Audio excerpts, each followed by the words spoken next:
نحمده ونستعينه ونستغفره ونؤمن به ونتوكل عليه ونعوذ بالله من شرور أنفسنا ومن سيئات أعمالنا. من يهده الله فلا مضل له ومن يضلله فلا هادي له. ونشهد أن لا إله إلا الله وحده لا شريك له. ونشهد أن سيدنا وسندنا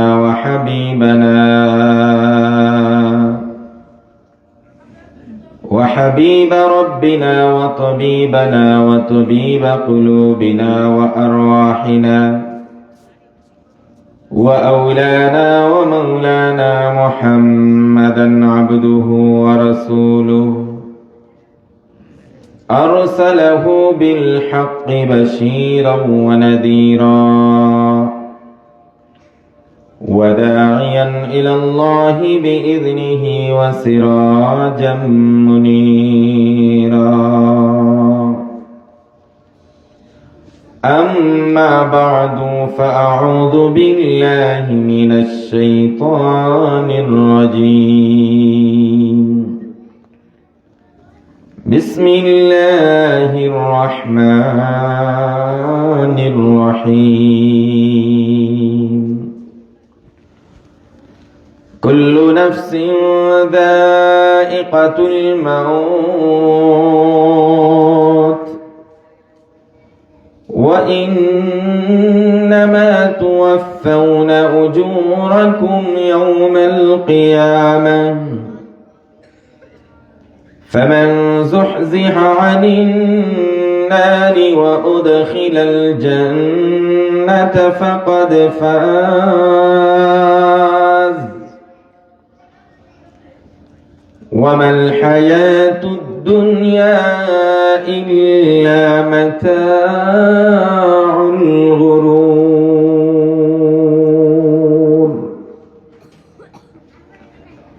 وجاء في الحديث الشريف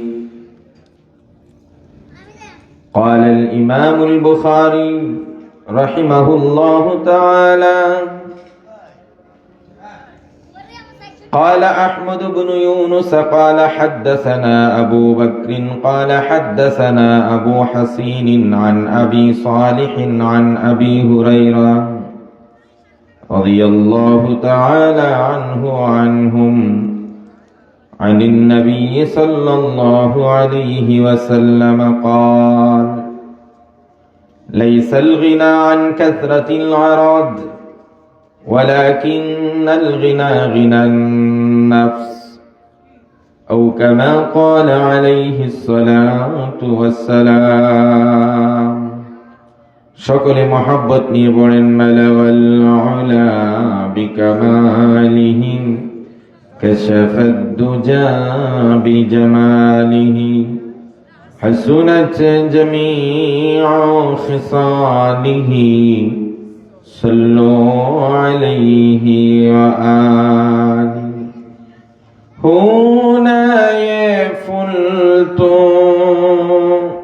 बुलबुल का तरन्नुम भी ना हो चमन दहर में कलियों का तबस्सुम भी ना हो बलगल उला बिकमालिही कशफद दुजा बिजमालिही हसनत जमीउ खिसालिही সাল্লু আলাইহি ওয়া আলি।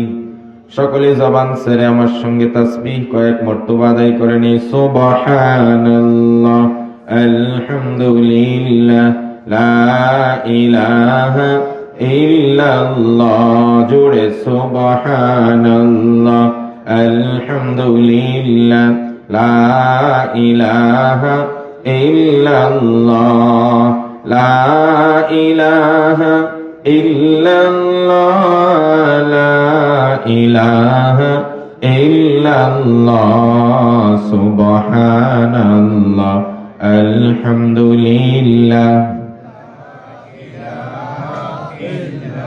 পাখি সব ডালে বৈশা কি নাম জপে রে পাখি সব ডালে বৈশা আল্লাহু নাম জপে রে আল্লাহ আল্লাহ জপে রে কি বা মধুর লাগে রে সুবহানাল্লাহ আলহামদুলিল্লাহ লা ইলাহা ইল্লাল্লাহ লা ইলাহা ইল্লাল্লাহ লা ইলাহা ইল্লাল্লাহ লা ইলাহা ইল্লাল্লাহু মুহাম্মাদুর রাসূলুল্লাহ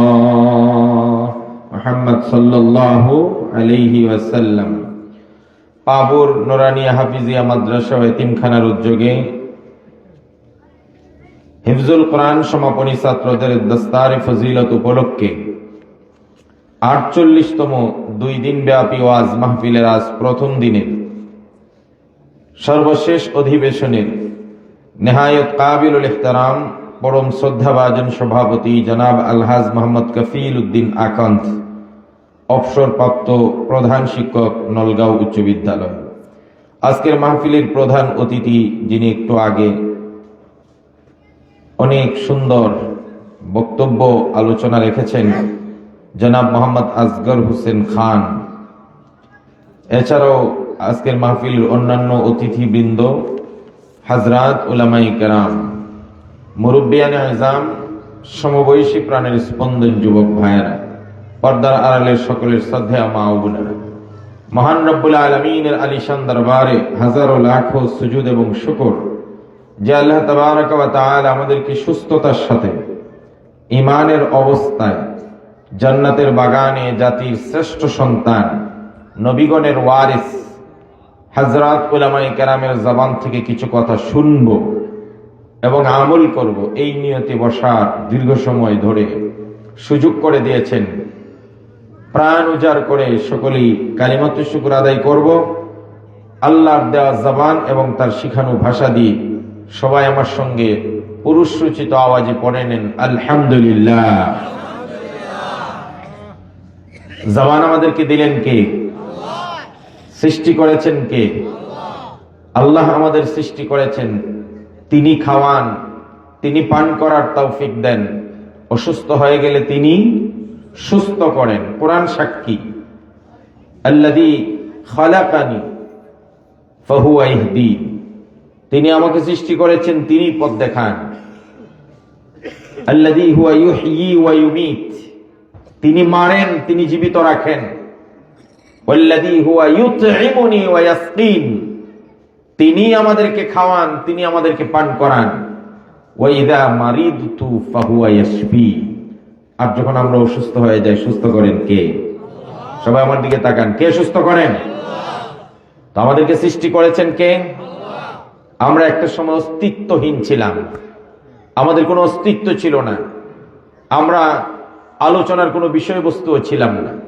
সূরা দাহা আল্লাহ রাব্বুল আলামিন শুরুতে বলেন, হাল আতা আলাল ইনসানি হিনুম মিনাদ দাহরি লাম ইয়াকুন শাইআম মাযকুরা ইন্না খালাকনাল ইনসানা মিন নুতফাতিন আমশাজিন নাবতালিহি ফাজআলনাহু সামিআন বাসীরা।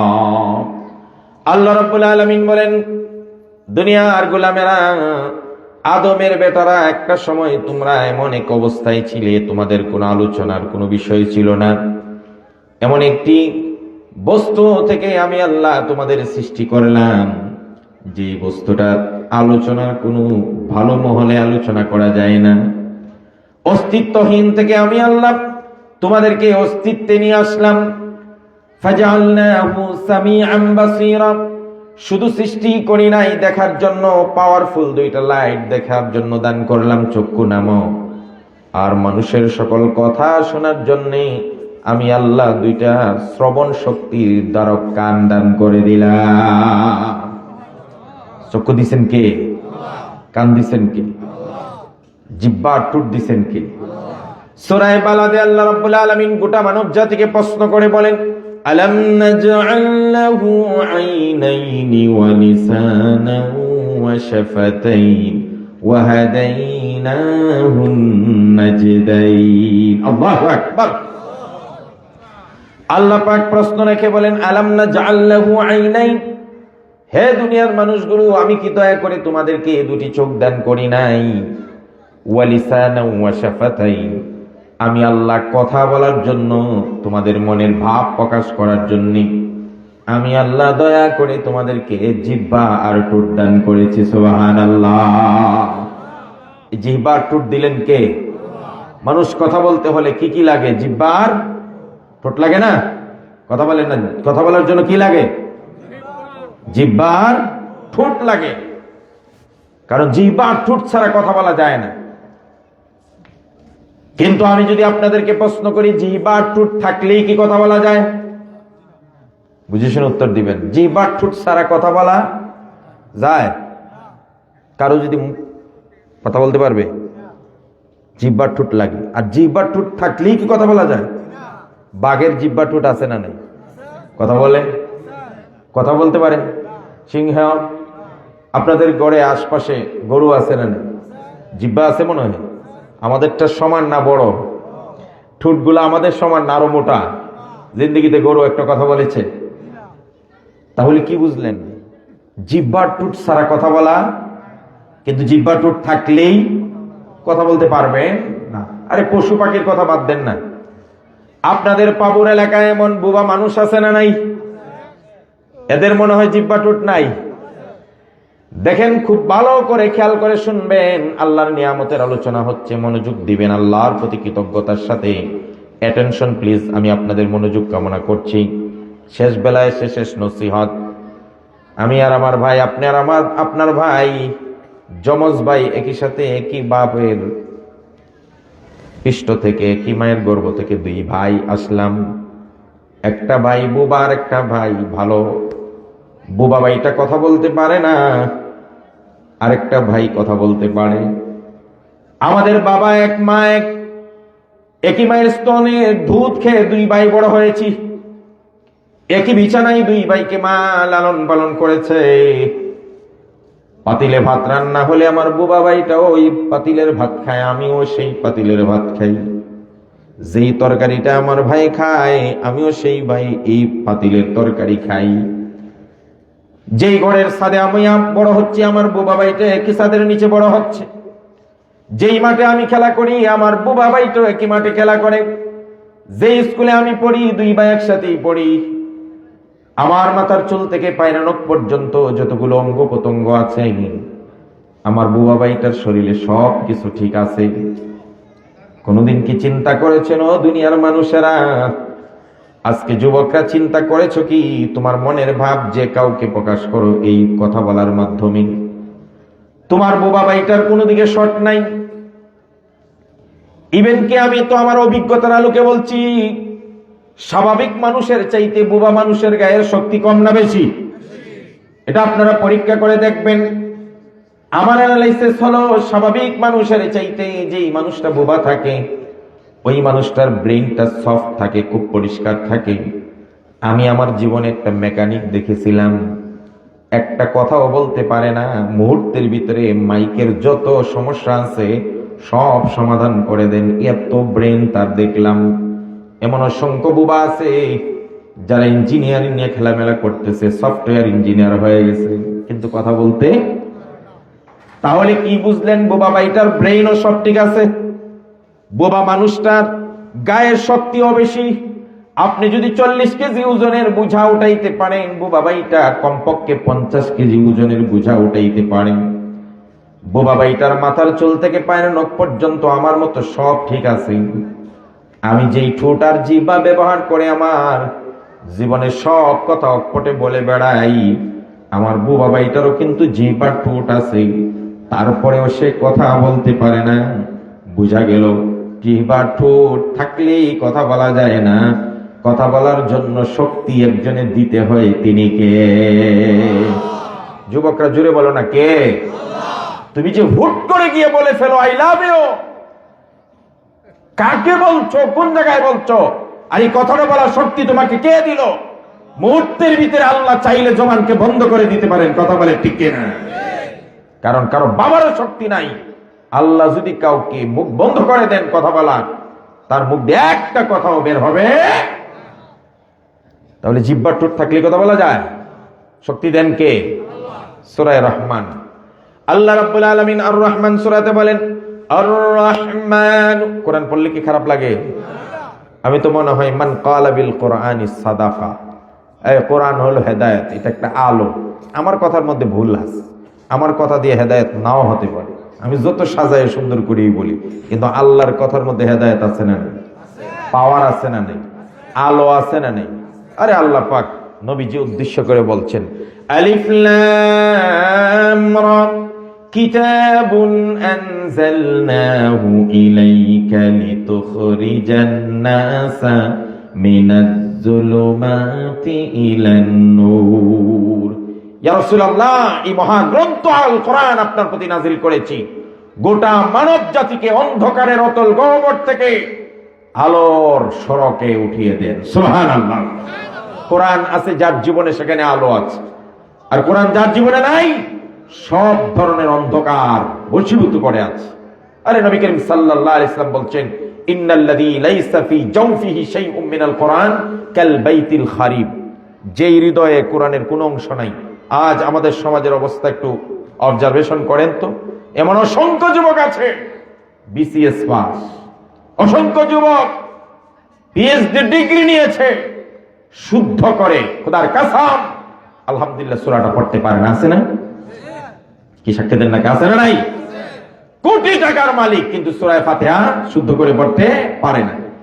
নবীজি বললেন যার হৃদয়ে একটা কোরআনের কোনো অংশ নাই, ওই হৃদয়টা, ওই কলবটা হলো এমন একটা ঘরের মতো, যেই ঘরে বিরান ঘর। বিরান ঘর বুঝেন? ধরেন একটা ঘর তালাবদ্ধ, আজ 20 বছর একদিনের জন্য তালা খোলা হয় নাই, জানালা খোলা হয় নাই, আলো বাতাস যাচ্ছে না। তো এই 20 বছর এই ঘরটা বন্ধ হওয়ার কারণে প্রথমে দেখবেন অন্ধকারে মাকড়সা জাল পেঁচায়। মাকড়সা খাওয়ার জন্য দেখবেন টিকটিকি আসে, টিকটিকি খাওয়ার জন্য ব্যাঙ আসবে, ব্যাঙ খাওয়ার জন্য সাপ আসে, বিচ্ছু আসে। ধীরে ধীরে জিন ভূত পেরতের আড্ডাখানা হয়ে যায়। নবী করিম সাল্লাল্লাহু আলাইহি সাল্লাম বললেন ইন্নাল্লাযী লাইসা ফী জাওফিহি শাইউম মিনাল কোরআন কাল বাইতিল খারিব। যেই ঘরের মধ্যে মানুষ বসবাস করে না, তালাবদ্ধ থাকে, ওটা যেমন সাপ বিচ্ছুর ঘরে পরিণত হয়ে যায়, জিন পেরতার ভূতের ঘরে পরিণত হয়ে যায়।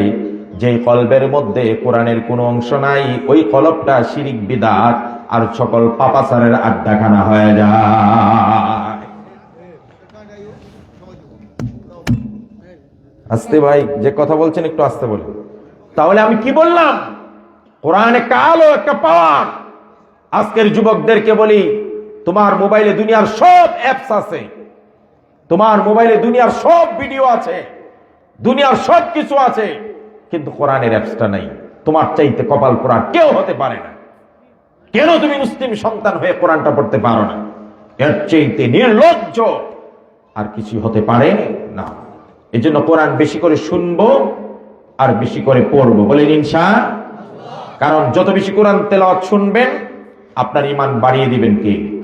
আরো জোরে বলেন না। কোরআনে কারীমে আল্লাহ রাব্বুল আলামিন বলেন ইন্নামাল মুমিনুনা আল্লাযীনা ইযা যুকিরাল্লাহু ওয়াজিলাত কুলুবুহুম ওয়া ইযা তুলিয়াত আলাইহিম আয়াতুহু যাদাতুহুম ঈমানা ওয়া আলা রাব্বিহিম ইয়াতাওয়াক্কালুন।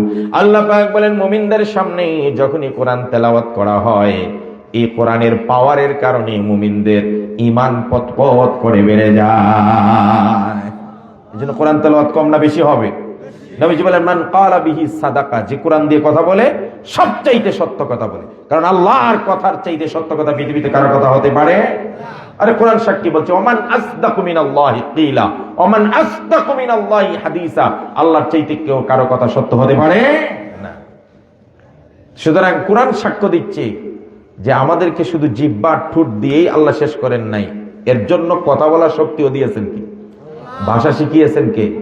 আল্লাহ রাব্বুল আলামিন সূরা আর-রহমানে বলেন আর রহমানু আল্লামাল কুরআনা খালাকাল ইনসানা আল্লামাহুল বায়ান। দয়ালু আল্লাহ তিনি, যিনি কোরআন শিক্ষা দিয়েছেন, মানুষ সৃষ্টি করেছেন। আল্লামাহুল বায়ান, এরপরে কথা বলা তিনি শিখাইয়েছেন। সুবহানাল্লাহ।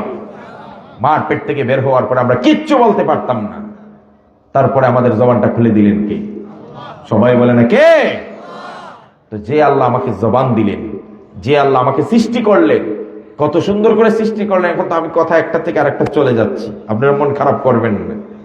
আল্লাহ যে কথা বলান এটাই বলতে হবে। আমার জেহেনে আসছে আমি কি করব? মানুষকে আল্লাহ কত সুন্দর করে বানাইছেন, শুধু খালি এই জিনিসটা নিয়ে চিন্তা করলে কোন মানুষ আল্লাহর নাফরমানি করতে পারে না। খলিফা হারুন রশিদের জামানায় একজন মন্ত্রী ছিলেন, সেই মন্ত্রীর নাম ছিল মুসা ইবনে ঈসা আল হাশিমি। তাফসিরে মারিফুল কোরআন ইদ্রিস কান্দলবী রহমতুল্লাহ আলাইহির লেখা একটা সূরার প্রসঙ্গে এই ঘটনাটা তিনি আনছেন। তো মুসা ইবনে ঈসা আল হাশিমি যে মন্ত্রী সাহেব, উনি একদিন পূর্ণিমার চাঁদ আকাশে উদিত হয়েছে, রাতের বেলায় ঝলমল করতেছে আলো, বাগান বাড়িতে মাছ আছে, পুকুর আছে, গাছ আছে, খুব সুন্দর লাগতেছে। আবার পূর্ণিমার চাঁদ। স্ত্রীকে বললেন চলো বিবি আমরা একটু পাইচারি করি, রাতের এই পূর্ণিমার চাঁদটা একটু ভোগ করি। তো স্ত্রী গেলেন, হাঁটতেছে। তো স্ত্রী পানির কাছ দিয়ে যায়, গাছের ছায়া পড়ে, আবার চাঁদের আলো পড়ে। স্ত্রীকে তার চোখে অনেক সুন্দর লাগতেছে, ভেরি বিউটিফুল। এবার সে আবেগ আপ্লুত হয়ে গেছে, আবেগ আপ্লুত হয়ে বলতেছে তুমি তো দুনিয়ার শ্রেষ্ঠ সুন্দরী, আছে না নাই? আমার চোখে তুমি শ্রেষ্ঠ সুন্দরী। না আমি সুন্দরী, আমারে ফার্ম দেন। স্ত্রী বলতেছে আমাকে ফার্ম দেন। না আসলে সত্যি তুমি খুব শ্রেষ্ঠ সুন্দরী। স্ত্রী বিশ্বাস করছিল না। স্ত্রীরা চায় আমার ব্যাপারে আমার স্বামী আরো বলুক, আরো আমি কি হোক, আরো বলো, কিন্তু মগর আমাকে পুরুষরা বলতে চায় না। এটাও কিন্তু সুন্নতের খেলা। আপনি আপনার স্ত্রীর রান্না ভালো না হইলেও বলতে হবে, বলবেন যে তোমার হাতের রান্না আমার কাছে খুব মজা। কি দাদারা ঠিক আছে কিনা? আপনার স্ত্রী যতই যেমনই হোক বলবেন তুমি আমার কাছে শ্রেষ্ঠ সুন্দরী, তুমি আমার জানের জান, পরাণের পরাণ, কলিজা আদা খা। দেখবেন খুশিতে বাক বাকুম হয়ে যায়। কথা বলেন নাকি? আরে নবীজি বলছেন এগুলো, এই জন্য আমি বলছি। আম্মাদের আয়েশা রাদিয়াল্লাহু তাআলা আনহা বলেন আমার নাম হলো আয়েশা, কিন্তু নবীজি আমাকে নাম ধরে আয়েশা বলে কম ডাকতেন। ম্যাক্সিমাম সময় আমার নবী আমাকে ডাকতেন ইয়া হুমায়রা। হুমায়রা অর্থ কি জানেন? হুমায়রা অর্থ লালের টুকরা। হামরা, হামির থেকে হামরা, হামরা মানে অধিক লাল, তো বেশি লাল, লালের টুকরা। নবীজি আয়েশাকে লালের টুকরা বলে ডাকতেন। আমরা বলি না চাঁদের টুকরা, সোনামণি, জানের জান, পরাণের পরাণ। আমাদের দেশে এই ভাষাগুলো ইউজ হয়। নবীজি বলতেন ইয়া হুমায়রা। আহা, কোনটা থেকে কোনটা বলি। একদিন আয়েশা রাদিয়াল্লাহু তাআলা আনহা বলেন আমি গ্লাসে করে পানি খাচ্ছিলাম, ইত্যবসরে বিশ্বনবী সাল্লাল্লাহু আলাইহি সাল্লাম দূর থেকে আসতেছিলেন। আমাকে পানি খাওয়া দেখে নবীজি আমাকে সালাম দিয়ে বললেন ইয়া হুমায়রা, ও আমার লালের টুকরা, আমার কলিজার টুকরা, সব পানি একা পান করো না, আমার জন্য একটু পানি রেখে দিও। সুবহানাল্লাহ। মুরব্বী দাদারা বলেন তো, যেই গ্লাস দিয়ে আয়েশা পানি পান করছেন, এই পানি ছাড়া কি ঘরে আর পানি নাই? কথা বলেন না? তো ওইটা থেকে রাখতে হবে কেন? বলছে তুমি একা সব পানি খেও না, আমার জন্য কিছু রেখে দিও। হযরত আয়েশা বলেন আমি অর্ধেক পানি পান করলাম, বাকিটা আমার দয়ার নবী বিশ্ব নবী মুহাম্মদুর রাসূলুল্লাহ সাল্লাল্লাহু আলাইহি ওয়াসাল্লামের জন্য রেখে দিলাম। নবীজি আমার হাত থেকে গ্লাসটা নিলেন, গ্লাসটা নিয়ে এদিক সেদিক দেখতেছিলেন, তাকাইতেছিলেন। আমি জিজ্ঞেস করলাম, ইয়া রাসূলুল্লাহ, আপনি কি দেখতেছেন? নবীজি বললেন, ও আয়েশা, আমি দেখতেছিলাম গ্লাসের কোন জায়গা তুমি মুখ লাগিয়ে পানি পান করেছো। হযরত আয়েশা বলেন, ইয়া রাসূলুল্লাহ, এই জায়গাটাই ঠোঁট লাগিয়ে আমি পানি পান করেছি। দুনিয়ার স্বামীরা ভালো করে শোনো, আমার দয়াল নবী স্ত্রীদের কতটা ভালোবাসতেন।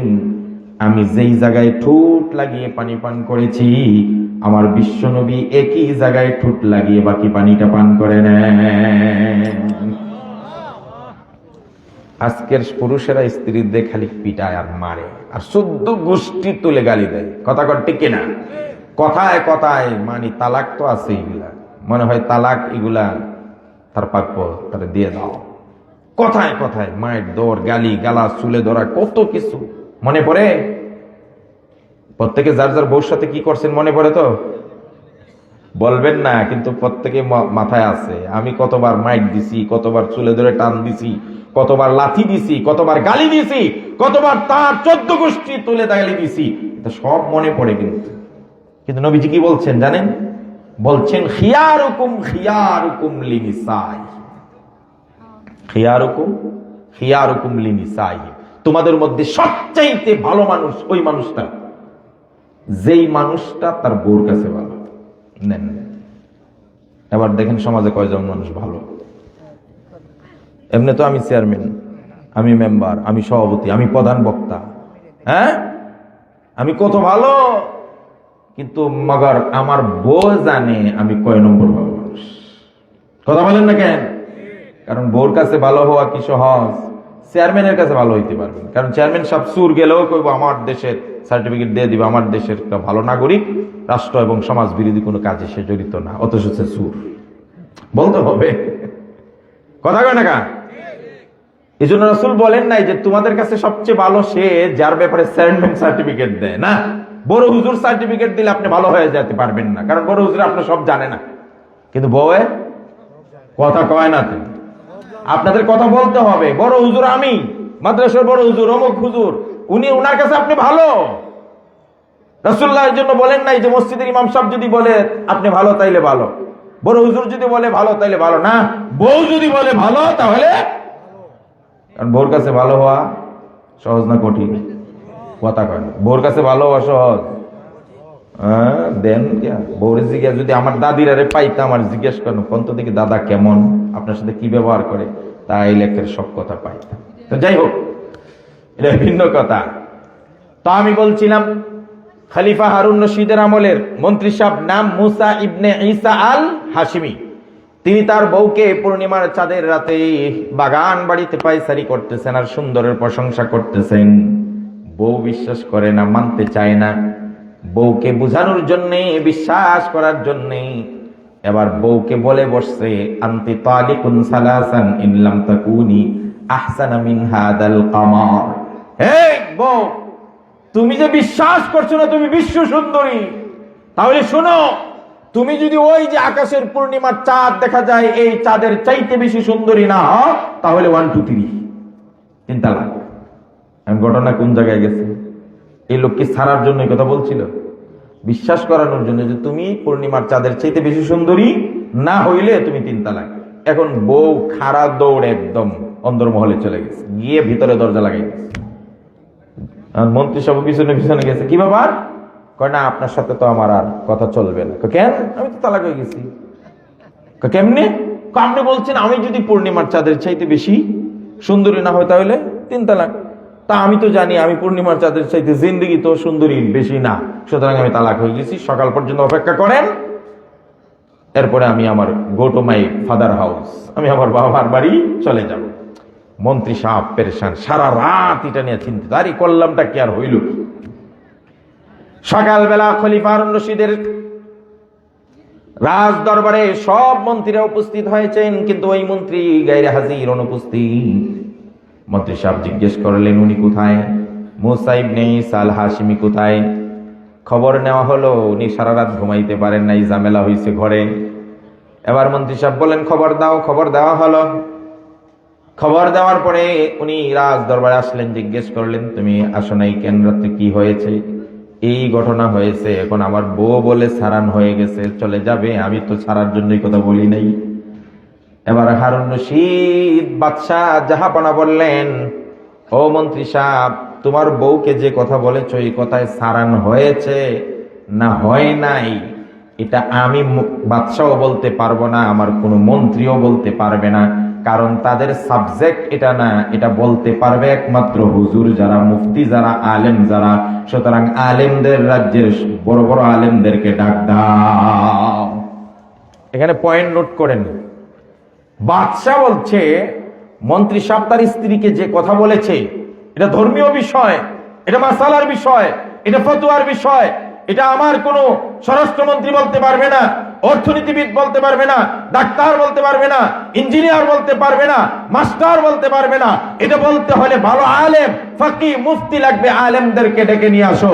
এখান থেকে আমাদের শিক্ষা হলো যার কাজ তাকে সাজে, অন্য করলেই বাধা হয়, ঝগড়া বাঁধে।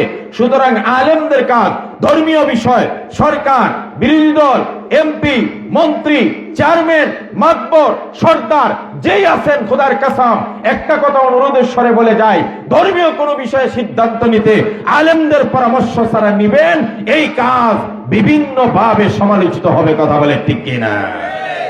যার কাজ তাকেই সাজে। এখন বলেন তো দেখি, আপনারা কি মুরিদ হইতে চান? অনেকেই, অনেক জায়গায় অনেকে মুরিদ হইছেন, পীর সাহেবের হাত ধরছেন, হইছেন না? কয়জন একজন আলেমের সাথে পরামর্শ করে ধরছেন?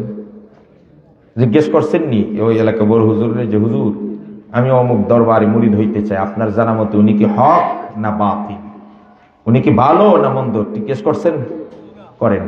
অথচ আপনি জানেন না, আপনি কি দেখছেন? হাজার হাজার গরু যায় ওনার দরবারে, তো উনি বড় পীর না তো কে বড় পীর? গরু গেলেই বড় পীর হয়ে যায়। কথা বুঝেন না আমার?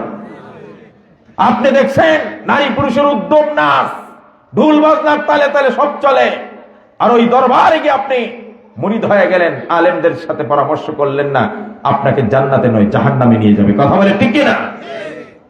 একটু টেস্ট করেন তো আপনার পীর, একটু টেস্ট করেন। বাজারে সব জিনিস কেনার আগে টেস্ট করতে পারেন।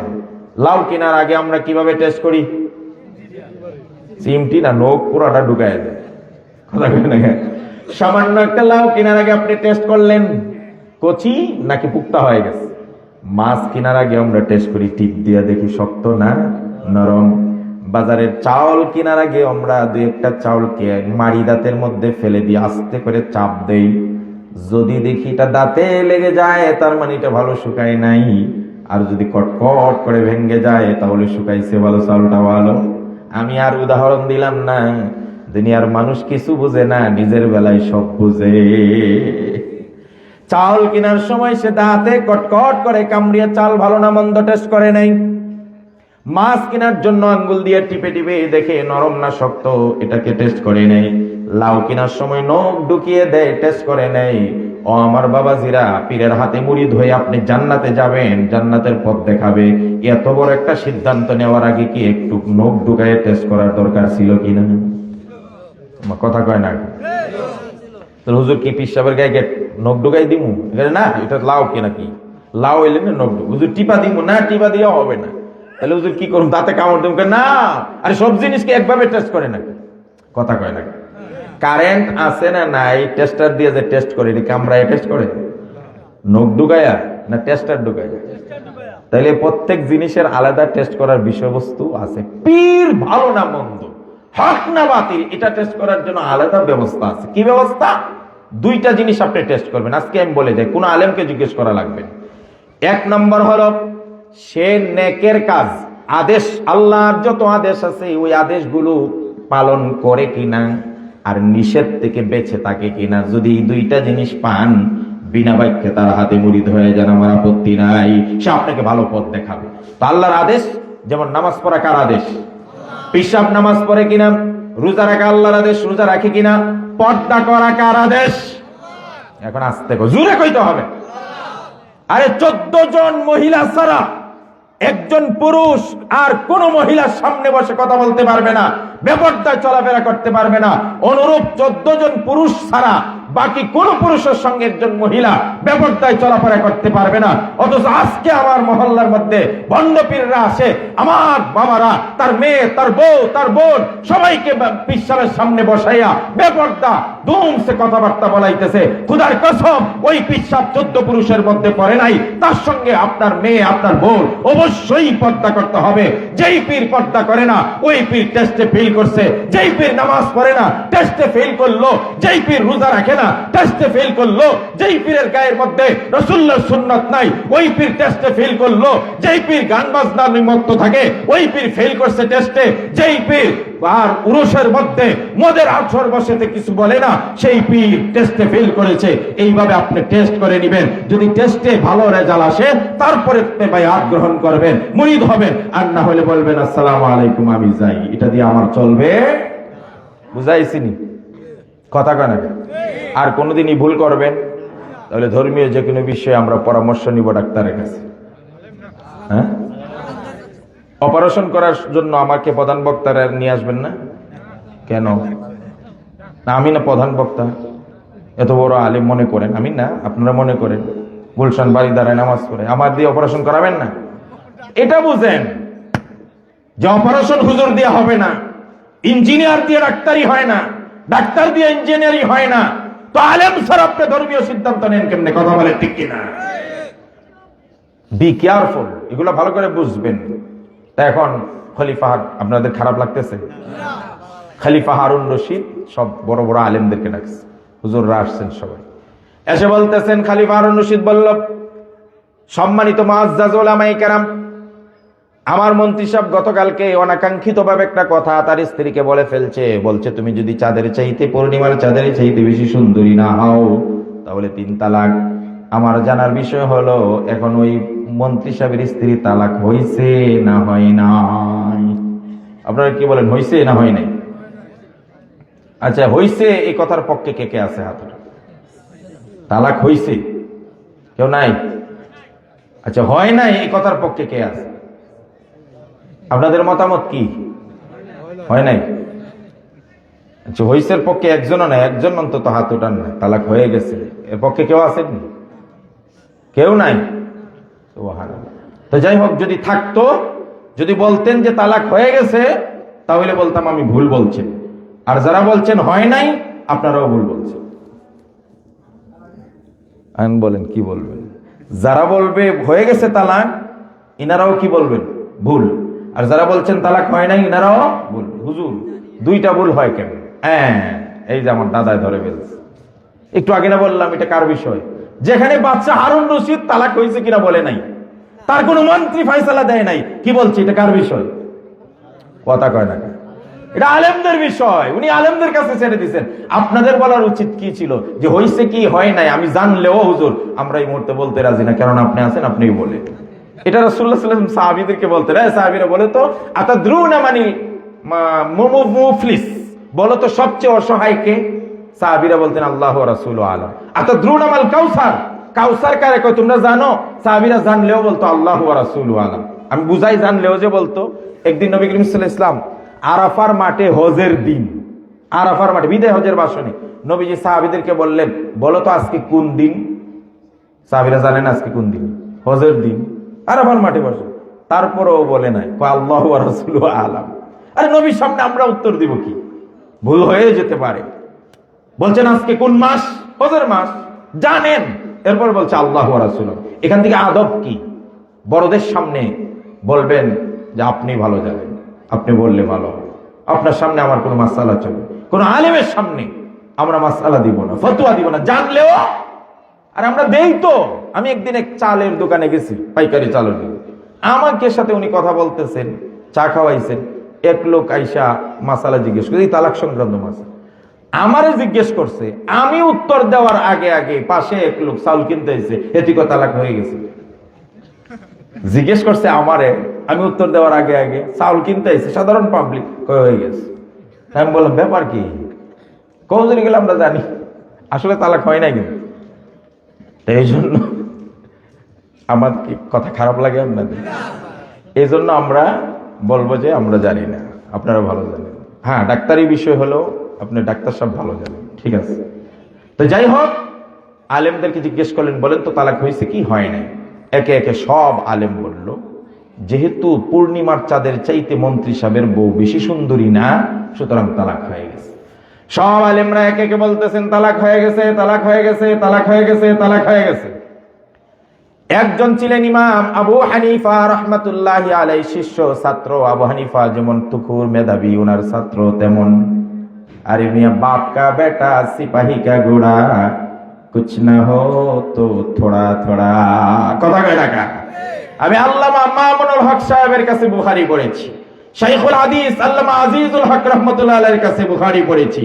সুতরাং ইনাদের মতো আমি কখনো হতে পারবো না। মাগার এটা মনে রাখবেন, বাপ কা বেটা সিপাহী কা ঘোড়া, কুছ না হো তো থোড়া থোড়া। বাপের মতো না হলেও, উস্তাদের মতো না হলেও, তার সামান্য ছিটে ফোঁটা হলেও আমাদের মধ্যে অবশ্যই থাকবে। কথা বলে ঠিক কিনা? এখন ইমাম আবু হানিফার ছাত্র, উনিও বড় আলেম হয়ে গেছে এখন, উনি হাত ওঠায় না। খলিফা হারুন রশিদ বললেন, আপনি কি কিছু বলবেন না? নাকি আপনি ওনাদের মতোই একমত, তালাক হয়ে গেছে?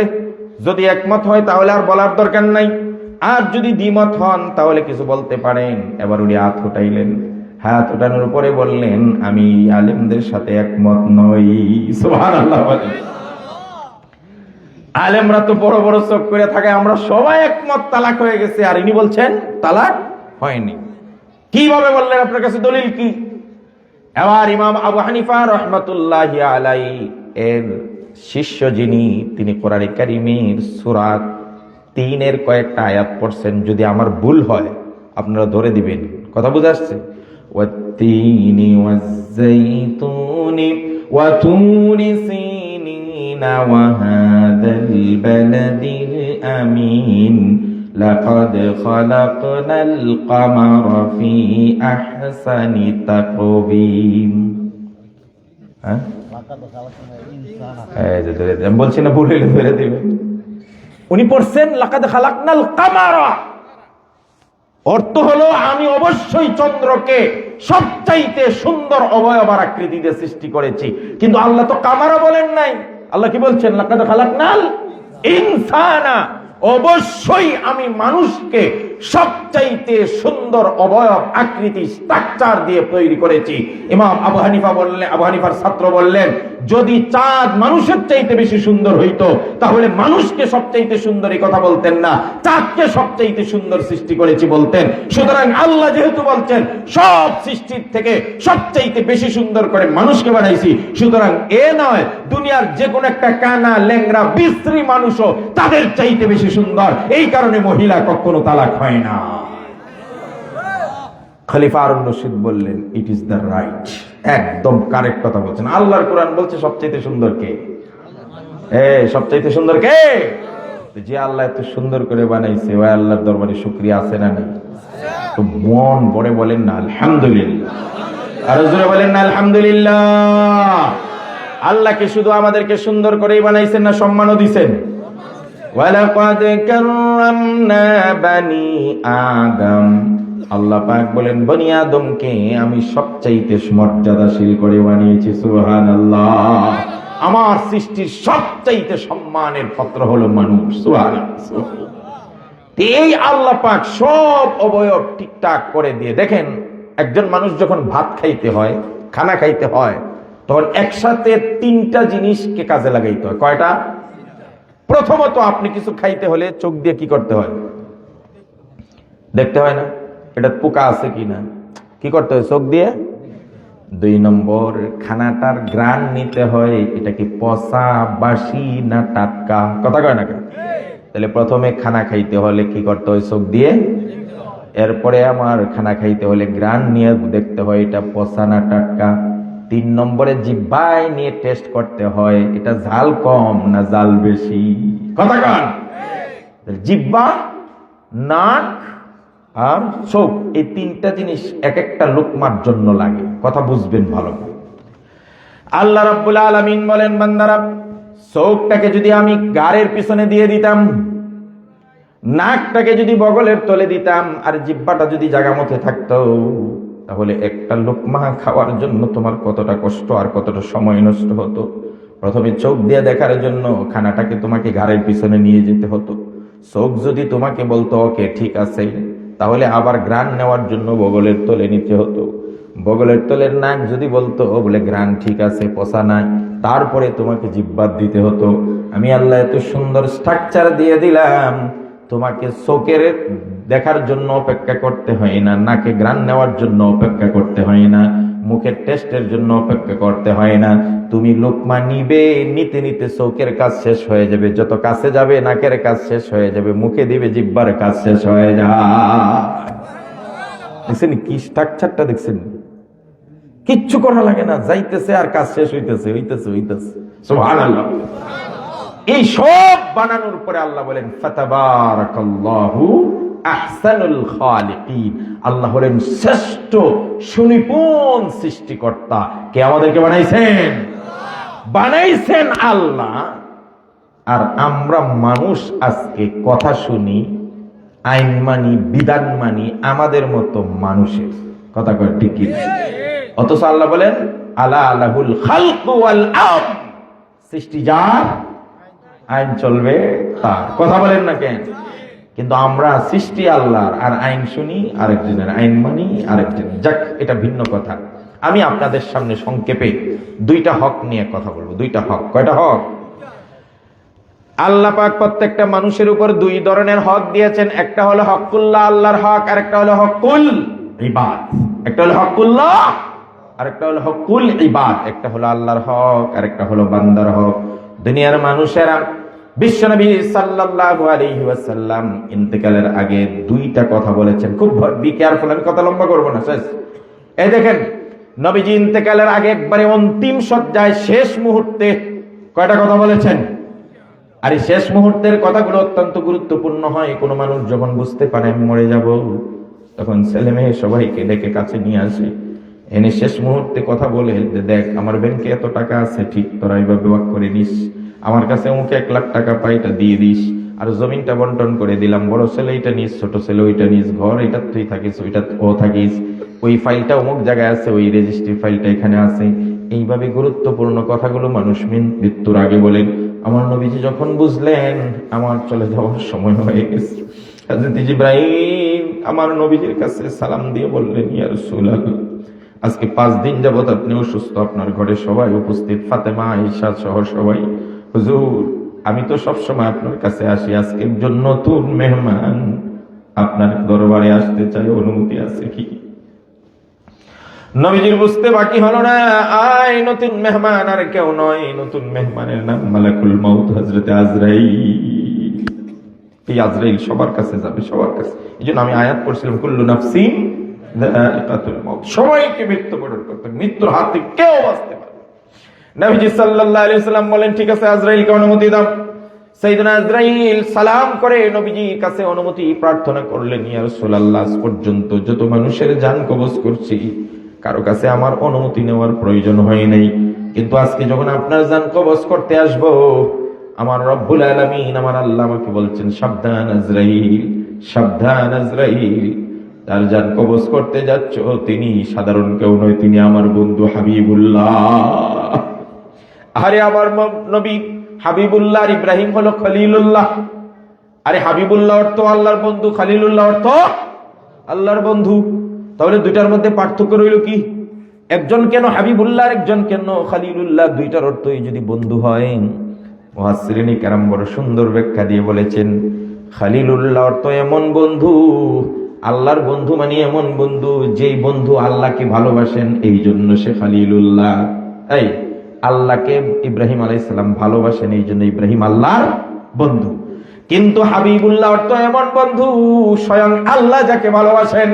এর মানে আমার নবী হাবিবুল্লাহ, আল্লাহর বন্ধু। কিভাবে কয়? আমার বন্ধুকে, আমার হাবিবকে আমার আল্লাহ নিজে ভালোবাসেন, এই জন্য তিনি হলেন হাবিবুল্লাহ। আর ইব্রাহিম আল্লাহকে ভালোবাসেন, এই জন্য ইব্রাহিম খলিলুল্লাহ।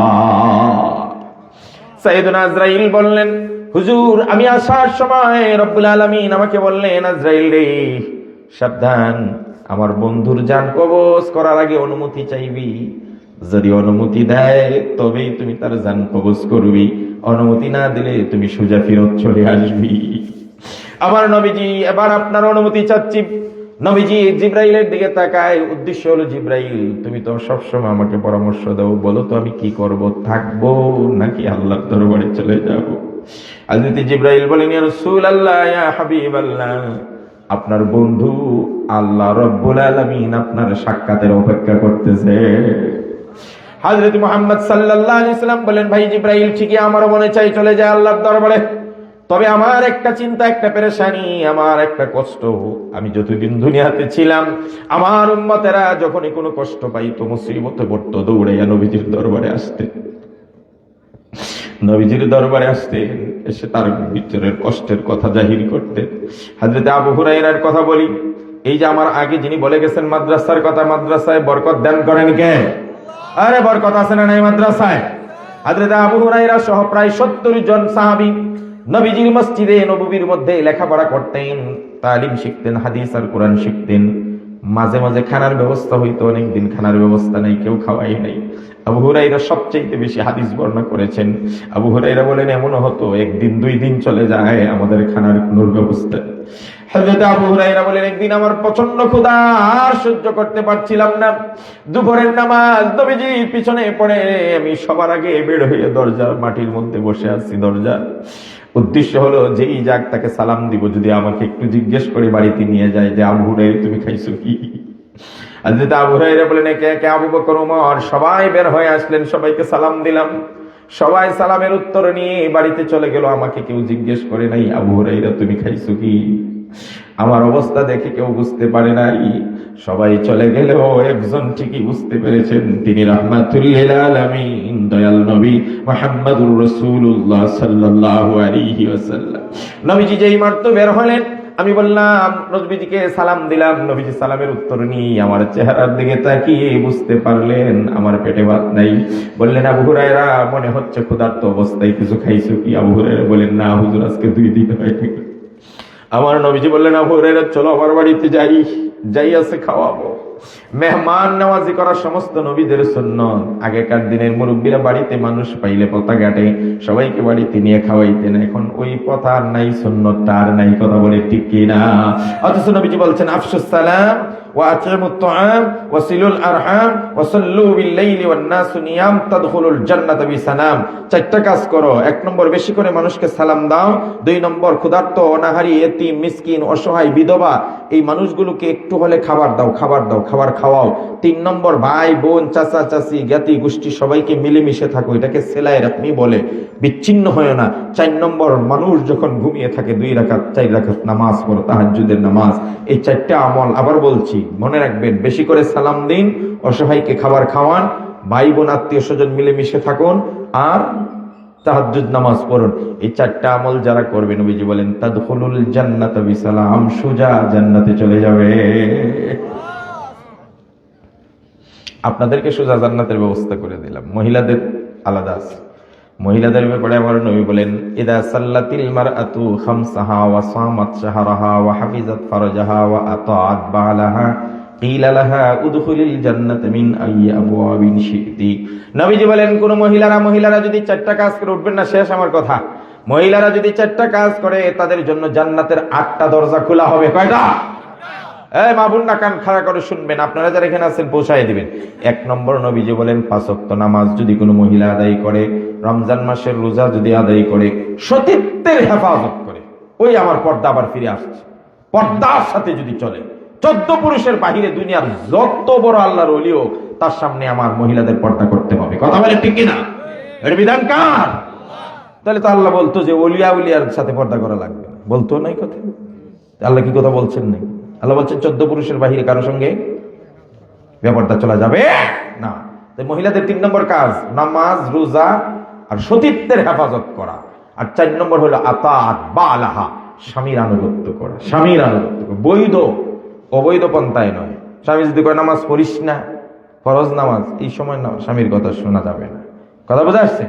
বৈধ কোনো আদেশ যদি হয় সেটা মানবে। তাহলে 4 কাজ যদি মহিলারা করে, আল্লাহর রাসূল বলেন 8টা দরজা জান্নাতের খুলে দেওয়া হবে। সুবহানাল্লাহ। তো খানা খাওয়াবেন তো ইনশাআল্লাহ। সাইয়েদনা আবু হুরায়রা বলেন নবীজি আমাকে হাত ধরে নিয়ে গেলেন ঘরে গিয়ে আয়েশাকে বললেন আয়েশা রে আজকে মেহমান নিয়ে আসছে, কিছু আছে কি? আয়েশা বললেন, ইয়া রাসূলুল্লাহ, ঘরে তো খাবার মতো কিছুই নাই, এক পেয়ালা দুধ আছে। কি আছে? কথা বলেন। এক পেয়ালা দুধ, এটা আপনার জন্য রাখছিলাম যে নামাজ পড়ে আসলে আপনাকে খাওয়াবো। নবীজি বললেন, আয়েশা ওই দুধটা দাও। আবু হুরায়রা হাতে উঠায় দিলেন, বললেন, আবু হুরায়রা ধরো। আবু হুরায়রা মনে মনে খুশি, যাই হোক আর কিছু থাকুক আর না থাকুক, এক পেয়ালা দুধ খাইলে তো পেটের ক্ষুধাটা একটু মন্দা হবে। কিন্তু পরখ করে নবীজি বলেন, আবু হুরায়রা, না তুমি একা খেও না, মসজিদে নববীতে আমার যত ছাত্র আছে সবাইরে দাওয়াত দাও। খানা কি? খানা এক পেয়ালা দুধ। এখন আবু হুরায়রা বলেন, ছাত্র তো কমপক্ষে 70 জন, নবীজি বলছেন সবাইকে দাওয়াত দিতে হবে, 70 জনে আর কি খাবো? মনটা আবার ভেঙে গেল। তো আবু হুরায়রা মনে মনে করে, যা আছে কপালে, সবার আগে আমি আগে খেয়ে নিব। কিন্তু নবীজি বললেন, না আবু হুরায়রা, তুমি সবাইকে বিসমিল্লাহ বলে খেতে বলো, সবার শেষে তুমি খাবে। হযরত আবু হুরায়রা বলেন, এক একজন সাহাবীর হাতে আমি দুধের পেয়ালা উঠিয়ে দেই, বলো বিসমিল্লাহ বলে খাও। দুনিয়ার মানুষের নবীর হাতে কত বরকত। এক একজন সাহাবী বিসমিল্লাহ বলে দুধ পান করে আর পুরা পেট ভর্তি করে পান করে, তারপরে দুধের এক ফোঁটা দুধও কমে না। একে একে 70 জন পান করার পরেও দেখি দুধে যা দুধ ছিল তাই আসে। এবার নবীজি বলেন, আবু হুরায়রা, এবার তুমি পান করো। আবু হুরায়রা বলেন, আমি একবার পেট ভর্তি করে পান করলাম। নবীজি বললেন, আবার পান করো। আমি আবার কিছু পান করলাম। বললেন, আবার করো। বললেন, আর পারবো না। আমি যখন দুধ পান করলাম, 70 জনের দুধ পান করা শেষ হওয়ার পরে নবীর হাতে উঠাই দিলাম। আমার নবী যখন বিসমিল্লাহ পড়ে ওই দুধ পান করলেন, তারপর দুধের পেয়ালার দুধ শেষ হয়ে যায়। এর নাম বরকত। কথা বলেন না, এর নাম কি? এটার নাম বরকত। এই জন্য বরকত হবে, আপনারা বেশি বেশি করে মানুষকে খানা খাওয়াবেন। বলেন ইনশাআল্লাহ। আর জোরে বলেন না ইনশাআল্লাহ। তো আমাদের এই মাদ্রাসার কথা আমি বলছিলাম। আমাদের মাদ্রাসা এই যে ছেলেপেলেগুলা দেখেন, অনেক সময় আমরা কল্পনা আসে না যে এই ছেলের বোর্ডিং এ এত মানুষ চাল কোথায় পায়। আমরা যখন মাদ্রাসায় পড়ি তখন আমাদের মাদ্রাসার এই ছেলেপেলেগুলোর বোর্ডিং এর চাল নাই। মুতাহিম সাহেবরে বাবরসি গিয়ে বলছে, হুজুর কালকের থেকে চাল নাই। রাত যাওয়ার আগে আগে হঠাৎ একজনে একটা চাল পাঠায় দিয়েছে। সুবহানাল্লাহ। এই বরকত কেমনে হয় দেখেন, যারা দারিদ্র আছেন একটু খেয়াল করবেন। আমাদের এখানে কিছু প্র্যাকটিস হয়, নৈতিকতা শিক্ষা দেওয়া হয়।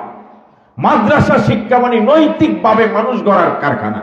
এটা মানেন আর আপনি না মানেন, আমি চ্যালেঞ্জ করলাম, মাদ্রাসা শিক্ষার্থী ছাত্র হুজুররা সারা বাংলাদেশের সমাজ রাষ্ট্র দেশের জন্য যে অবদান রাখে, আর কোন ডিপার্টমেন্ট এতটা অবদান দেশের জন্য রাখতে পারে? চ্যালেঞ্জ করি। সরকারের সামনে সবচেয়ে বড় চ্যালেঞ্জ এখন যুব সমাজকে নেশামুক্ত করা।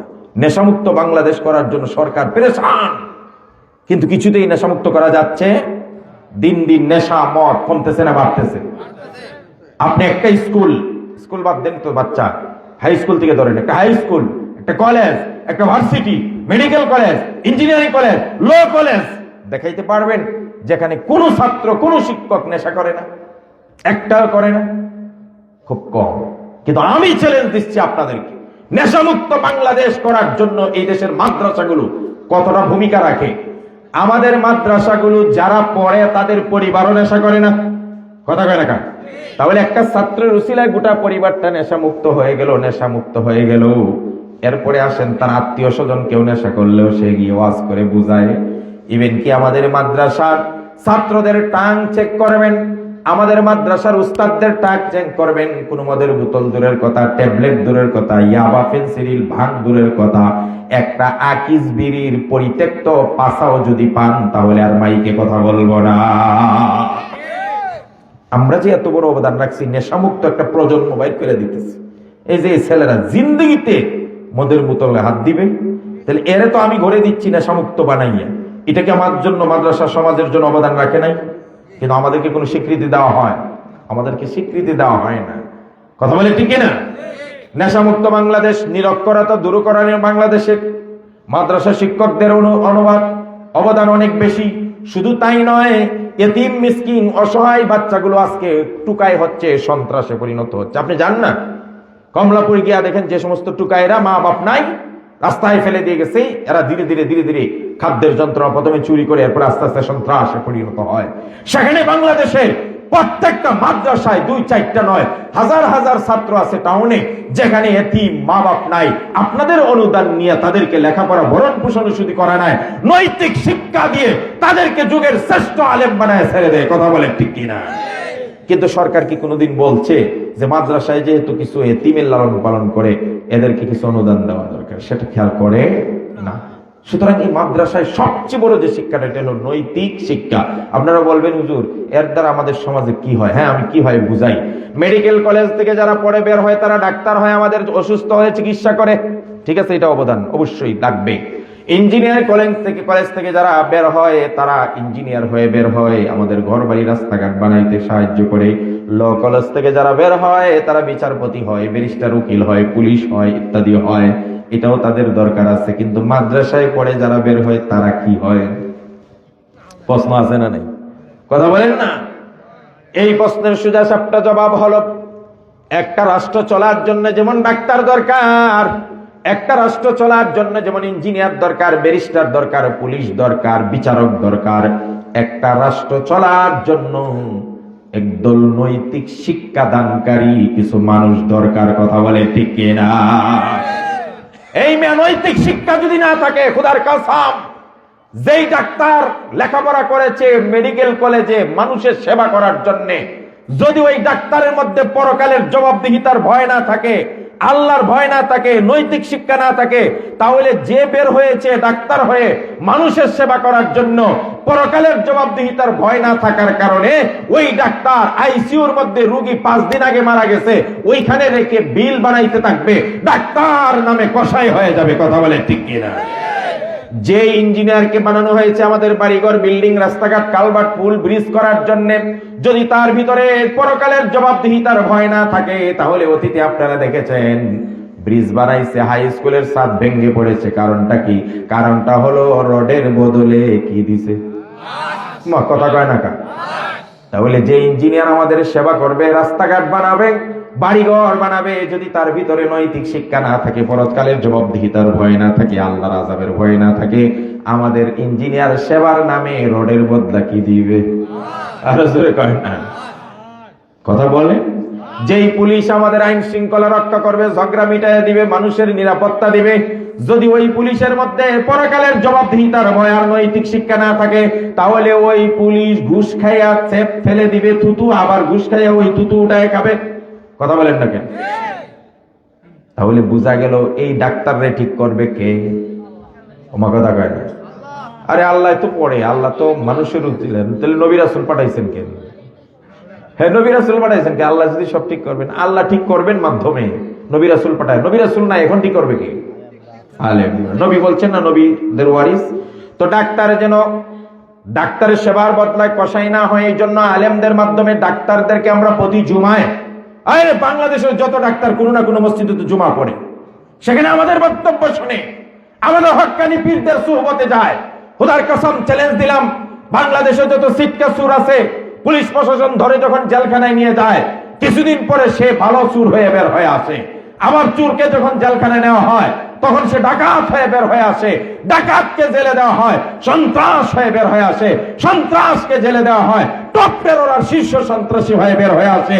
চরমুনাই পীর, অমুক পীর, হক্কানি পীর, উজানির পীর, বিভিন্ন পীর, আর বড় বড় আল্লাহওয়ালা মাহমুদুল হাসান শাহ, ময়মনসিংহের অমুক বড় বড় আল্লাহওয়ালার হুজুরদের কাছে যখন সন্ত্রাসী যায়, চোর যায়, ডাকাত যায়, মদখুর যায়, খোদার কসম পাগড়ি পরে, মাথায় টুপি আর পাঞ্জাবি, 5 ওয়াক্ত নামাজ নিয়ে বের হয়ে আসে। কথা বলেন না কেন? তাহলে ডাক্তার ঠিক করবে আজকের দিনে আলেমরা। ইঞ্জিনিয়ার যেন বাস না দেয়, এই জন্য তাদের নৈতিক আর পরকালের জবাবদিহিতার শিক্ষা দিবে আলেমরা। তাদের পিছনে তারা মুক্তাদি হয়, তাদের কথা শোনে। এই জন্য একদল মানুষ নৈতিক শিক্ষা দেওয়া নেই। এই জন্য আমি মাঝে মাঝে আফসোস করে বলি, বাংলাদেশের মতো ছোট একটা দেশ, এটার মধ্যে 60 জন মন্ত্রী। কয়জন? আরে সুবহানাল্লাহ, মন্ত্রী গনে গনে শেষ করতে পারবেন না। বন মন্ত্রী, পশু মন্ত্রী, হাঁস মন্ত্রী, মুরগি মন্ত্রী, বাতাস মন্ত্রী, রাস্তা মন্ত্রী, টয়লেট মন্ত্রী, চলচ্চিত্র মন্ত্রী, নারী মন্ত্রী, শিশু মন্ত্রী, খেলাধুলার মন্ত্রী, আকাশ মন্ত্রী, রেল মন্ত্রী, বাস মন্ত্রী, আরে বাপরে, খাদ্যমন্ত্রী, স্বরাষ্ট্র, পররাষ্ট্র, অর্থনীতি, অমুক তমুক মন্ত্রী, গন্তে গন্তে শেষ। কিন্তু আফসোস, এত মন্ত্রীর মাঝখানে যদি একজন হক্কানি সৎসাহসী চরিত্রমন্ত্রী একজন আলেম থাকতো, তাহলে বাংলাদেশ ঠিক হয়ে যেত। কথা বলে ঠিক কিনা? এটা হলো আমাদের মাদ্রাসার কাজ। আমরা মনে করি মাদ্রাসার কাজ হলো ওই কোরআন শরীফে খতম দেয় আর বাপ মরলে জানাজা। না, এটাই কি মাদ্রাসার কাজ? এর জন্য আমাকে 12 বছর লেখাপড়া করতে হয়েছে? আরে জানাজার কয়েকটা দোয়া শিখলেই তো আপনি জানাজা পড়াইতে পারেন। আমাকে শুধু জানাজার পড়ানোর জন্য আর বাপ মরলে কোরআন খতমের জন্য আর বাচ্চা হইলে আজান দেওয়ার জন্য আমি আলেম হয়েছি?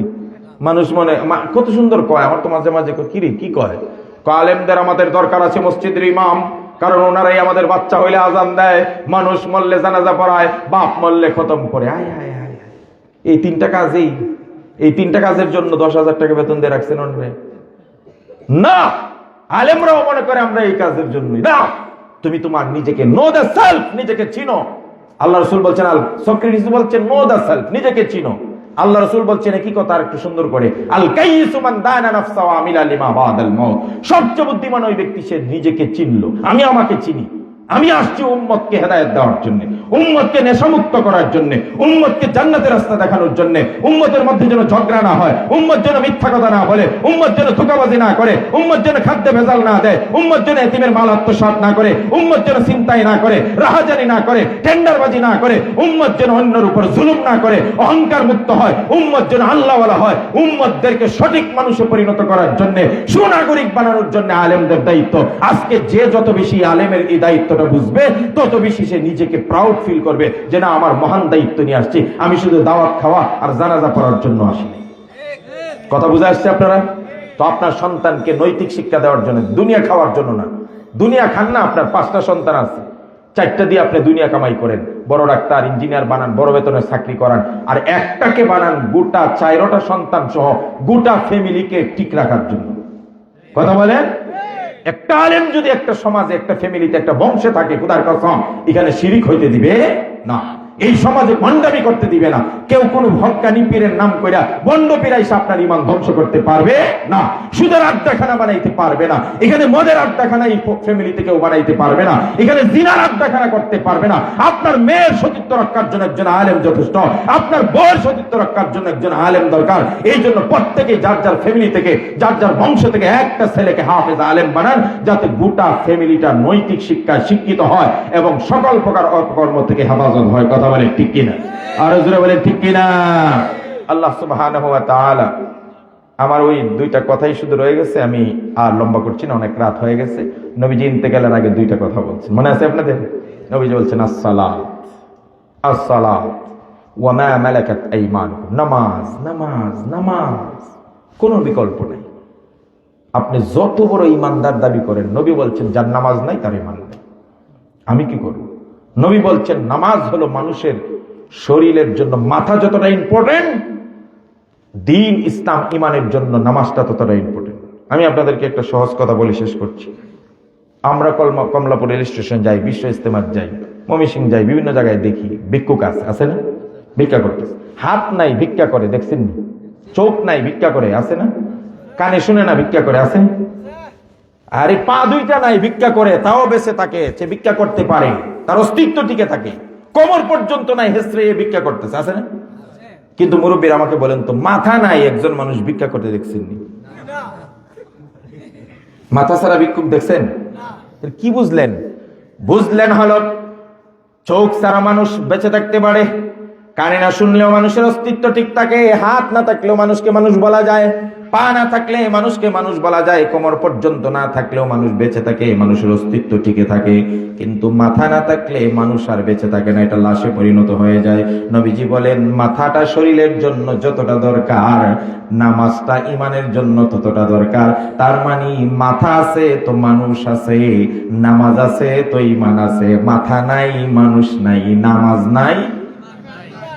আমি বলছি না আপনারা বলছেন? দোষ হইলে আপনাদের, আমার কি? আমি কায়দা করে গেছি, কিন্তু এটা নবীজির কথা, এটা আপনার আমার কথা না। এই জন্য নামাজ, নামাজ, নামাজ। রাসূল ওই 2টা কথা বলছেন, আসসালাত, নামাজ, উম্মতেরা নামাজ। ও যুবক, নামাজ ছেড়ে দিন। ক্রিকেট খেলবা? ক্রিকেট খেলো, ক্রিকেটের আদর্শ প্লেয়ার আছে তো, মুশফিক আছে, মাহমুদুল্লাহ আছে, এরা নামাজ ছেড়ে দেয় না। তুমিও হও তাদের মধ্যে। তুমি কক্সবাজার যাবে, যাও, সমুদ্রের পানি দিয়ে উযু করে সেখানেই দাঁড়িয়ে যাও।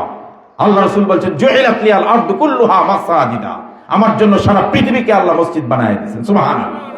যেখানে মুসলমান যাবে সেখানে নামাজ পড়বে, এটা মুসলমানদের সবচেয়ে বড় আল্লাহর হকের মধ্যে একটা। আমি বলছিলাম না মানুষের জীবনে কয়টা হক? দুইটা, একটা আল্লাহর হক আর একটা বান্দার হক। ওই নামাজ দিয়ে আল্লাহর হক বুঝাইছে রাসূল। বলছে আমি 23 বছর জীবনে যা বলছি এর 2 ভাগ করলাম, একটা আল্লাহর হক একটা বান্দার হক। নামাজ উল্লেখ করে আল্লাহর হক উল্লেখ করছে, ও বান্দারা, ও আমার উম্মতেরা, আল্লাহর হক ছেড়ে দিও না, বিশেষ করে নামাজ।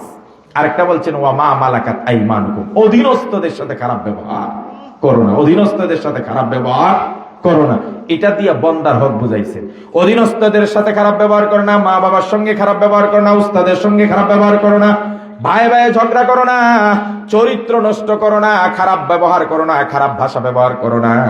নবীজি বলেন মা মিন শাইইন আসকালা ফিল মিজান মিন হুসনিল খুলুক, মিজানের পাল্লায় নামাজ বেশি ভারী হবে না, রোজা বেশি ভারী হবে না, যাকাত হজ বেশি ভারী হবে না, সবচাইতে ভারী হবে হুসনুল খুলুক, যার চরিত্র সবচাইতে সুন্দর, সৎ চরিত্র সবচাইতে ওজনদার হবে। আর রাসূল বলেন সাল্লাল্লাহু আলাইহি ওয়াসাল্লাম, তিনি বলেন, আল্লাহ নবী বলেন সুইলা রাসূলুল্লাহ সাল্লাল্লাহু আলাইহি ওয়াসাল্লাম আকসারি মা ইউদখিলুন নাসাল জান্নাহ, হুজুর সবচাইতে কোন আমলটার কারণে বেশি মানুষ জান্নাতে যাবে? রাসূল নামাজের কথা বলে নাই, রোজার কথা বলে নাই, যাকাতের কথা বলে নাই, বলছে সবচাইতে বেশি মানুষ জান্নাতে যাবে সৎ চরিত্রের কারণে। সুবহানাল্লাহ। অথচ আমাদের নামাজিরা নামাজ যতটা গুরুত্ব দেয়, মানুষের সঙ্গে ব্যবহারে এতটা গুরুত্ব, গালিগালাজ করতেছে, নামাজ পড়ে এসে মানুষের জমিন কাটতেছে, ফসল চুরি করতেছে, টাকা মাইরা দিতেছে, মানুষকে গালিগালাজ করতেছে, জুলুম করতেছে, অন্যায় করতেছে, মনে করে আমি তো নামাজ পড়ছি, জান্নাত তো কিনেই ফেলছি, নামাজ জান্নাতের চাবি। আর রাসূল কি বলেন? রাসূল বলেন সবচাইতে বেশি মানুষ জান্নাতে যাবে নামাজের দ্বারা না উত্তম চরিত্রের দ্বারা? সুন্দর ব্যবহার করেন, নবীজির সুন্দর ব্যবহার করতেন। আমার নবীজি সাল্লাল্লাহু আলাইহি ওয়াসাল্লাম কারোর সঙ্গে দেখা হলে হাত মিলাইতেন, নবীজি ততক্ষণ হাত ছেড়ে দিতেন না যখন ওই লোকটা যতক্ষণ হাত না ছেড়ে দিত। নবীজি কারোর সঙ্গে কথা বললে চোখে চোখ রেখে কথা বলতেন, ঘাড় ফিরিয়ে চোখ অন্যদিকে তাকিয়ে এইভাবে বলতেন, বলো কি বলবা? আমি এক পাতি নেতার সাথে একটু দরকারে গেছিলাম, একটা হেতি ওয়ার্ড কমিটির সভাপতি, আমি গেছি মাহফিল সংক্রান্ত একটা বিষয়ে। এখন আমি বসছি, ওইখানে বসা সিগারেট খায়, ওইদিকে তাই বলেন কি বলবেন, আমার দিকে তাকাই না। নবীজিটা করতেন, এটা তো অহংকারের লক্ষণ। নবীজি যার সাথে কথা বলতেন চোখে চোখ রেখে কথা বলতেন। সুবহানাল্লাহ। আমার নবীজির ব্যবহার এত মাধুর্য, সুইট ছিল, সাফ ছিল। লাম ইয়াকুন রাসূলুল্লাহ সাল্লাল্লাহু আলাইহি ওয়াসাল্লাম ফাহিশান ওয়ালা মুতাফাহিশা ওয়ালা সাখাবান ফিল আসা। নবীজি অশ্লীল কথা বলতেন না, অশ্লীল কাজ করতেন না, বাজারে গিয়ে চিৎকার চেঁচামেচি করতেন না। সুবহানাল্লাহ বলেন। নবীজি সাল্লাল্লাহু আলাইহি ওয়াসাল্লাম বাচ্চাদের সঙ্গে অত্যন্ত কোমল ব্যবহার করতেন। আজকের মাদ্রাসার ওস্তাদদেরকে বলবো, যদি মাদ্রাসার প্রতি মানুষকে আকৃষ্ট করতে চান, ছাত্রছাত্রীদেরকে বেদরক পিটাইবেন না, মারবেন না, এদেরকে সোহাগ দেন, আদর দেন, কাছে টেনে নেন। বাসির ওয়ালা তুনাফির। মসজিদে বাচ্চারা গেলে পরে একদল মুরব্বী আছেন, আমার দাদারা, দাদা বানাইছি আজকে ইচ্ছা মতো বলতে পারবে, কথা বলে না, তখন তো কিছু কই দেন, আমি তো নাতি। দাদারা কি সালাম ফিরাইবার আগে এ কোন শুয়োরের বাচ্চা রে, হ্যাঁ ভাই কি করলেন আপনি? এই বাচ্চার জীবনে মসজিদে যাবে? তা আপনি কি এর বয়সে দুষ্টামি করেন নাই? কয় হুজুর করছি তো, আমারও তো এইভাবে গেলেছি, এই জন্য আমি এটা শোধ করতেছি না। না, রাসূল বলেন বাশির ওয়ালা তুনাফির, কাছে টানো, দূরে ঠেলে দিও না। ইয়াসসির ওয়ালা তুআসসির, আরে মে সহজ করো, কঠিন করছো কেন? বাচ্চাদেরকে আপনি বুঝে এক কাজ করবেন, বাচ্চারা যদি একজন হয় তাহলে নিয়ম হইল দুইজনের মাঝখানে হয়ে ঢুকাই দেবেন, কথা বলছি, হেকমতে করবেন। বাচ্চাদেরকে কখনো দূরে সরে দিবেন না, বাচ্চাদেরকে দেখলে সালাম দিবেন, দিবেন তো? হ্যাঁ দাদারা দিবেন। আপনার ছেলে হইলে শরম করে, ভাতিজারে একটু বড় কর না, না এটা নিয়ম না, ছোট বড়, বড় ছোটকে সালাম দেবে, ইসলামের নিয়ম। স্বামী স্ত্রীকে সালাম দেবে, স্ত্রী স্বামীকে সালাম দেবে। আরে সালাম তো শান্তি, আপনি দুনিয়ার সব মানুষের জন্য শান্তি কামনা করেন আর নিজের পোলারে শান্তি কামনা করবেন না? কথা বুঝেন না আপনারা? আমারে সালাম দিচ্ছেন আসসালামু আলাইকুম, অর্থ হুজুর আপনার উপর আল্লাহ শান্তি আর রহমত হোক। তো এই কথাটা আপনার ছেলেকে বলবেন না যে আমার ছেলে তোর উপর আল্লাহ শান্তি হোক? এটা বোকা মানুষ, পরারে সব শান্তি মিলাই দেয়, নিজের ছেলের জন্য শান্তি কামনা করে না। এই জন্য ইসলাম কি বলে, বড় ছোট, ছোট বড়, ভাই ভাই, স্বামী স্ত্রী, বাবা ছেলে, একে অপর সবাইকে সবাই সালাম দেবে। বলেন ইনশাআল্লাহ। আরো জোরে কয় না? শেষ কথা শেষ। আমি কথা বললে সারা রাত শেষ হবে না ইনশা। শেষ কথা, নবীজি ছোট বাচ্চাদেরকে আদর সোহাগ দিতেন, আমাদের উস্তাদরা যেন আদর সোহাগ দেয়। এই জন্য আমাদের এখানে সবার আগে সালাম শেখানো হয়, আফসুস সালাম বলা হয়, আসসালামু কাবলাল কালাম। বাচ্চাদেরকে বলা হয় সবার আগে সালাম দাও। বাচ্চায় দেখেন আপনার ঘরে গিয়ে বলে মা আসসালামু আলাইকুম, বাবাকে বলে আসসালামু আলাইকুম, চাচাকে বলে, সবার জন্য শান্তি বিতরণ করে সুবহানাল্লাহ বলে। এই জন্য ছোট বাচ্চাদেরকে সালাম দিব। গল্প বলি শোনো প্রিয় নবীজি, শ্রেষ্ঠ মানুষ যিনি এই ধরনীর। গল্প বলি শোনো প্রিয় নবীজি, শ্রেষ্ঠ মানুষ যিনি এই ধরনীর। ছোটদের দেখে তিনি মিষ্টি হেসে সালাম দিতেন আগে ভালোবেসে। ছোটদের দেখে তিনি মিষ্টি হেসে সালাম দিতেন আগে ভালোবেসে। চোখ দুটি ছিল তার শান্তির নীল, পরম ঠিকানা যেন গরিব দুঃখীর, পরম ঠিকানা যেন গরিব দুঃখীর। গল্প বলি শোনো প্রিয় নবীজি, শ্রেষ্ঠ মানুষ যিনি এই ধরনীর। আল্লাহু আকবার বলে, জোরে করে আল্লাহু আকবার। আল্লাহ তাবারক ওয়া তাআলা আমাদের এই সংক্ষিপ্ত পরিসরে যে কথাগুলো বললাম, বিক্ষিপ্ত কথা হয়েছে, কারণ আপনাদের মনোযোগ ধরে রাখার আমার একটা ইয়ে ছিল। আর শেষ দিকে এসে ঠান্ডাও বেশি, এখন যদি কিছু কথা একটু মজা না লাগাই বলি তাহলে বসবে না, কথাটা বুঝছেন না? তো কথাগুলো বিক্ষিপ্ত হয়েছে, কিন্তু আমি প্রত্যেকটা কথা ইম্পর্টেন্ট বলেছি। আল্লাহ পাক যেন আমাকে এবং আপনাদের সকলকে এই প্রত্যেকটা কথার আমল করার তৌফিক দেন, বলেন আমিন। আল্লাহ পাক যেন আমাদের সকল সন্তানগুলাকে সুনাগরিক, আদর্শ নাগরিক, সুসন্তান এবং নেককার সন্তান বানায় দেন, বলেন আমিন। কমপক্ষে প্রত্যেকজন গার্ডিয়ান বাবা নিয়ত করেন যে আমার সন্তানকে ডাক্তার, ইঞ্জিনিয়ার, ব্যারিস্টার যাই বানাই না কেন, কমপক্ষে মাদ্রাসায় 3 বছর ছোটবেলায় নুরানি পড়ায় দেব। তাহলে আল্লাহ সম্পর্কে একটা স্বচ্ছ ধারণা থাকবে, কোনোদিন নাস্তিক হবে না। ইসলাম সম্পর্কে একটা স্বচ্ছ ধারণা থাকবে, কোরআনটা তেলাওয়াত বিশুদ্ধ শিখবে, এরপরে সে মাসলা মাসাইল শিখবে। 3 বছর এগুলা শিখার পরে এরপরে আপনি যা মনে চায় তা বানান, দেখবেন এই ছেলে আপনার জানাজা পড়াবে, নামাজ পড়াবে, সব করতে পারবে, বলেন ইনশাআল্লাহ। আল্লাহ তাআলা পাবুর নুরানিয়া হাফিজিয়া মাদ্রাসা এতিমখানা, এখানে এতিম আছে, এতিম। আল্লাহ রাসূল বলেন আনা ওয়া কাফিলুল ইয়াতীমি ফিল জান্নাতি কাহাতাইন। যদি এতিমখানায় কেউ একটু টাকা দেয়, একটু চাউল দেয়, একটু লাউ দেয়, কদু দেয়, পেঁয়াজ দেয়,